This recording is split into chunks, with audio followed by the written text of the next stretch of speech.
আসসালামু আলাইকুম। ওয়ালাইকুম আসসালাম। ভালো আছেন ভাই? আল্লাহ এই ভালো যে রাখছে যারা ভাই, বলেন এই যে সব আলহামদুলিল্লাহ। সময় মোজাম্মেল ভাই খিচুড়ি আনে, অন্য এটা কিছু আনে হজরত না, পেতে। ভিডিওটা একটা না তাদের দুইটা? জন্য।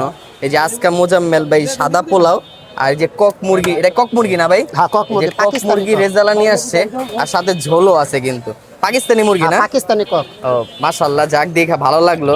সবসময় খিচুড়ি অনেকে পছন্দ করে, অনেকে বলে মোজাম্মেল ভাই শুধু খিচুড়ি আনে, অন্য কিছু আনে না। যে আজকে মোজাম্মেল ভাই যে মোরগ পোলাও নিয়ে আসছে, প্যাকেজ কত ভাই আজকে? 100 টাকা। 100 টাকা না? জি। যাক মাশাআল্লাহ, 100 টাকা করে বিক্রি করতেছে। কোন রকম টেস্টিং সোল মারি না। টেস্টি সোল আছে নাকি? না, টেস্টি সোল খাইলে তো ভাই আমি মানে অবস্থা খারাপ হয়ে যায় ভাই। বিনা পাসপোর্টে গোরস্থান যাইবো গা। বিনা পাসপোর্টে গোরস্থান। তো এই যে ভেজাল মুক্ত খাবার খেতে হলে কিন্তু যে মোজাম্মেল ভাইয়ের কাছে আসতে হবে। কয়দিন আর মজা হইব, আপনি এরপরে বিভিন্ন সাজা ময় শুরু হয়ে মশলা যাবো। টেস্টিং সং মারলে কিন্তু খাবারের স্বাদ বাড়ে, কিন্তু এমনি ভিতর দিয়ে ক্ষতি হয় কি ভাই? যাক মাশাআল্লাহ, আমার সব দেন, লেগ পিস দেন, ঠিক আমার আছে তিনটা দেন না ভাই? দে। এই যে মোজাম্মেল ভাই হ্যাঁ, পাকিস্তানি আসলে কক মুরগি ভেজাল 100 টাকা। পছন্দ করে না। তিনটা। আজকে পাকিস্তানি মুরগি নিয়ে আসছে। টেস্টিং সোল ব্যবহার করি না, মাত্র- টেস্টিং সোল ছাড়া।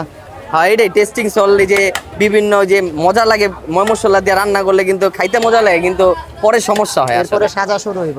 এইটাই, এই যে মজার ভাইয়ের কাছ পরে থেকে সাজা। লেগ পিস দিয়া নিয়ে নিতেছি পার্সেল। এরকম ঝোল দিয়া রান্না তো সব আপনিই করেন না? হ্যাঁ ভাই, যাক বাসাতে পাকায় লিয়ে আসি। ধরেন এটা হযরত পেতে। আমার তিনটা দেন। হ্যাঁ, তিনটা। তো এরকম খাবার খেতে হলে কিন্তু মোজাম্মেল ভাই আসবেন। এই যে আমাদের ভাই 100 টাকা ভাই। কেরানীগঞ্জ আগানগর জেলা পরিষদ রোড, এই যে আলম জি। শপিং প্লাজার অপোজিটে কিন্তু এই যে মোজাম্মেল ভাই সব সময় বসে। তো আজকে একটু ভিন্ন আইটেম আনছে, তো আপনারা সবাই খাবেন, খায়া বলবেন কিরকম হয়েছে। আমরাও নিয়ে নিচ্ছি পার্সেল। মোজাম্মেল ভাইয়ের যদি এরকম মোরগ পোলাও খেতে চান, মোজাম্মেল ভাইয়ের কাছে কিন্তু আসতে হবে। যদি ভালো লেগে থাকে সবাই লাইক কমেন্ট শেয়ার করে দিবেন। সবাই ভালো থাকবেন, আল্লাহ হাফিজ।